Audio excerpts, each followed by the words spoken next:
नमस्कार, मैं हूं नीलू। तो ईरान और अमेरिका की बैठक रोम में हुई और कहा जा रहा है कि ये बैठक भी सकारात्मक मूड पर खत्म हुई। हालांकि देखिए, तीसरे दौर की वार्ता की भी अब बात हो रही है कि तीसरे दौर भी ये बातचीत जो है वो आगे बढ़ेगी, तीसरे दौर की भी वार्ता होगी। लेकिन इस दौर में क्या बातचीत हुई है, क्या कुछ निकलकर सामने आया है, बातचीत करने के लिए मयंक मेरे साथ जुड़ गए हैं। मयंक, जरा बताइए, पहले दौर की बातचीत में लगा कि हाँ ये बातचीत आगे बढ़ेगी, फिर लगा जिस तरह के बयान आए उसमें लगा कि पता नहीं बात किस तरह से बढ़ेगी, क्या होगा। लेकिन अब दूसरे दौर की बातचीत के बारे में जरा बताइए कि इसमें क्या कुछ निकलकर सामने आया है। देखिए, रोम में अमेरिका और ईरान के बीच जो न्यूक्लियर डील को लेकर दूसरे दौर की बातचीत हुई, इसमें ईरान की तरफ से अब्बास अराक्ची थे विदेश मंत्री, अमेरिका की तरफ से स्टीव विटकॉफ थे और मध्यस्थता की एक बार फिर ओमान के विदेश मंत्री बद्र अल बुसैदी ने। तो देखिए, एक बार फिर ये टॉक, जो पहली बात हम आपको बता रहे हैं कि पहली ये जो टॉक हुई है ये मीडिएटर के थ्रू हुई। अब इस पूरी चर्चा को ईरान की बड़ी जीत बताया जा रहा है। देखिए, अगर हम इसको एनालाइज करें कि दूसरी दौर की बातचीत में क्या बातें निकल के आई, क्या बातें हुई और कैसे इंटरनेशनल एक्सपर्ट्स ये कह रहे हैं कि ये ईरान के लिए एक बड़ी जीत है, हम आपको समझाते हैं। देखिए, पहली बात, एक्सपर्ट्स जो कल मिले हैं, जो विदेश मंत्री मिले हैं, उसमें ये तय किया गया कि अब दोनों देशों के यानी ईरान और अमेरिका के एक्सपर्ट्स जो होंगे, इनकी एक बैठक होगी आने वाले बुधवार को और वो आपस में इस न्यूक्लियर डील के बारे में चर्चा करेंगे। यानी ये तय करेंगे कि कैसे अमेरिका और ईरान के बीच न्यूक्लियर डील हो सकती है और इस पे चर्चा करेंगे दोनों देश के एक्सपर्ट्स। ये पहली बात निकल के आई। अब आप दूसरी बात देखिए, ओमान के जो विदेश मंत्री हैं, ओमान के विदेश मंत्री ने यह कहा कि इस बैठक में इस बात को लेकर सहमति बनाने की कोशिश हो रही है कि कैसे ईरान अपना सिविल न्यूक्लियर प्रोग्राम जारी रख सकता है। यानी इलेक्ट्रिसिटी बनाने के लिए एक मिनिमम जो न्यूक्लियर एनर्जी चाहिए वो कैसे ईरान जारी रख सकता है, इसको लेकर इसमें एक सहमति बनाने की कोशिश की जा रही है। देखिए, ये ईरान की बहुत बड़ी जीत है, क्योंकि पहले ये चर्चा हो रही थी कि पता नहीं ईरान के पास ईरान को ये अधिकार दिया जाएगा या नहीं दिया जाएगा कि वो अपना सिविल न्यूक्लियर प्रोग्राम जारी रख सके। लेकिन ओमान के जो विदेश मंत्री हैं बद्र अल बुसैदी, इनका इस बैठक के बाद जो बयान आया है उसमें ये उन्होंने कहा कि ईरान कैसे अपना मिनिमम एक न्यूक्लियर सिविल प्रोग्राम जो है जारी रख सकता है, इसको लेकर सहमति बनाने की कोशिश हो रही है। ये ईरान की दूसरी बड़ी जीत है। हम आपको बताते हैं कैसे इस टॉक्स में ईरान की तीसरी बड़ी डिप्लोमेटिक जीत हुई। देखिए, जैसे ये दूसरे दौर की बातचीत रोम में शुरू हुई, उसके पहले डोनाल्ड ट्रंप का बयान आया कि हम किसी भी रूप में ईरान को न्यूक्लियर पावर रखने का, एनर्जी रखने का कोई संभावना ही नहीं है, उन्हें पूरी तरह से ये राइट छोड़ना पड़ेगा।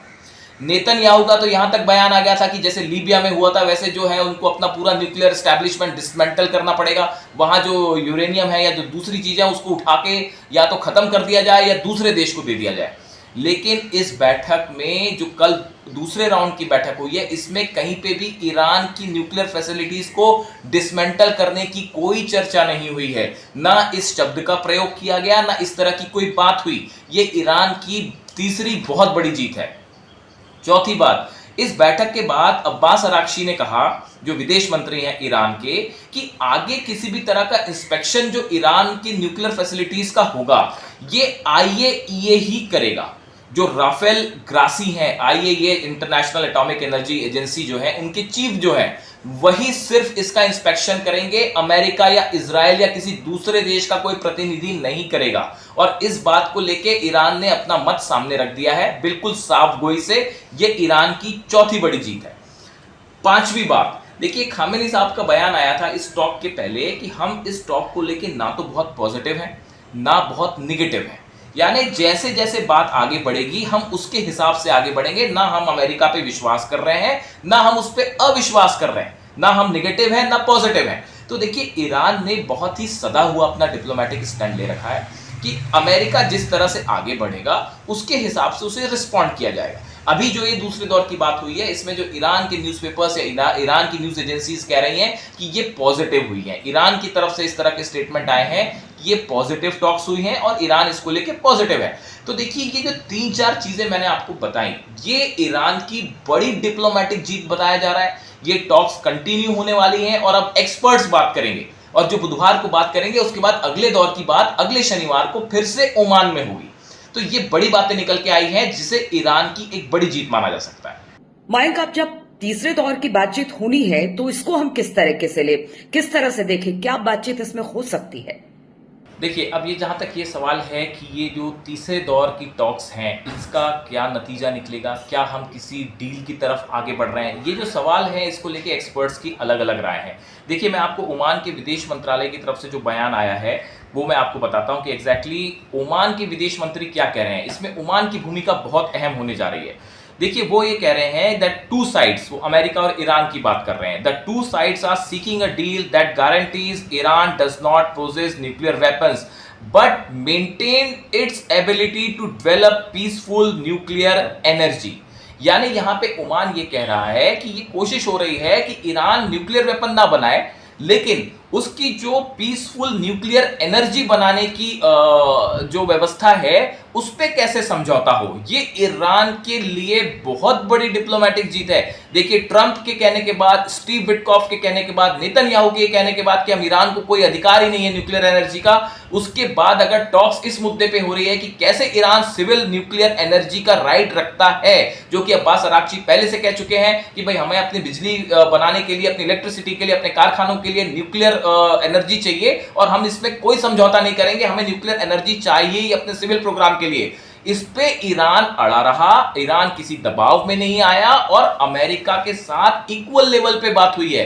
ये बहुत बड़ी बात है। देखिए, ईरान के ऊपर बहुत प्रेशर है इंटरनेशनल, लेकिन उसके बावजूद हम बार बार कह रहे हैं कि जिस तरह से खामेनेई साहब ने और बाकी ईरान के अधिकारियों ने जिस तरह से ये अपनी शक्ति प्रदर्शन किया फोर्सेस का, और अब वो डिप्लोमेटिक स्तर पे जिस तरह से हो रहा है, इससे ये लगता है कि ईरान इस न्यूक्लियर डील में अमेरिका से पहली बात तो ये कि इक्वल लेवल पे डील कर रहा है। दूसरी, अब जहां तक बात है कि क्या समझौता होगा, देखिए अमेरिका ने अब तक इस दूसरे राउंड की बातचीत पे कुछ नहीं कहा है। तो अमेरिका की जो इस चुप्पी है ये बड़ी इंपॉर्टेंट है।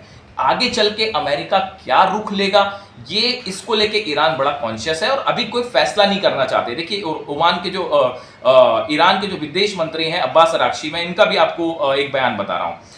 I remain hopeful that the next week's technical sessions will be in a better position to assess the likelihood of reaching an agreement. जो टेक्निकल एक्सपर्ट्स दोनों देशों के मिलेंगे, उसके बाद क्या समझौता हो पाएगा, नहीं हो पाएगा, बात किस दिशा में आगे बढ़ेगी, ये ईरान अब देखना चाह रहा है और अमेरिका की फिलहाल खामोशी है। तो अभी ये कहना जल्दबाजी होगी कि इसमें कोई डील हो जाएगी या नहीं होगी। अभी हम जो बात कह सकते हैं वो ये कह सकते हैं कि जो दूसरे राउंड की बातचीत है, इन दोनों पहले और दूसरे राउंड की बातचीत में ईरान ने अमेरिका के साथ बिल्कुल इक्वल लेवल पे टॉक्स की है। अब्बास अराक्ची विदेश मंत्री के ईरान के, उन्होंने बेहतरीन डिप्लोमेसी का प्रदर्शन किया है और आने वाले दिनों में क्या डील होती है या नहीं होती है, ये बुधवार को जो दोनों देशों के एक्सपर्ट्स मिलेंगे उनसे मुलाकात के बाद साफ हो जाएगा और फिर विदेश मंत्रियों की बैठक होनी है ओमान में। तो दूसरे दौर की बातचीत खत्म हो चुकी है, अब तीसरे दौर की बातचीत का इंतजार है। अब देखना होगा कि इस तीसरे दौर की बातचीत में भी कोई हल निकल पाएगा या फिर नहीं, या किसी तरह की कोई सहमति बन पाएगी या फिर नहीं। इस पर लगातार हमारी नजर बनी रहेगी। आप बने रहिए हमारे साथ।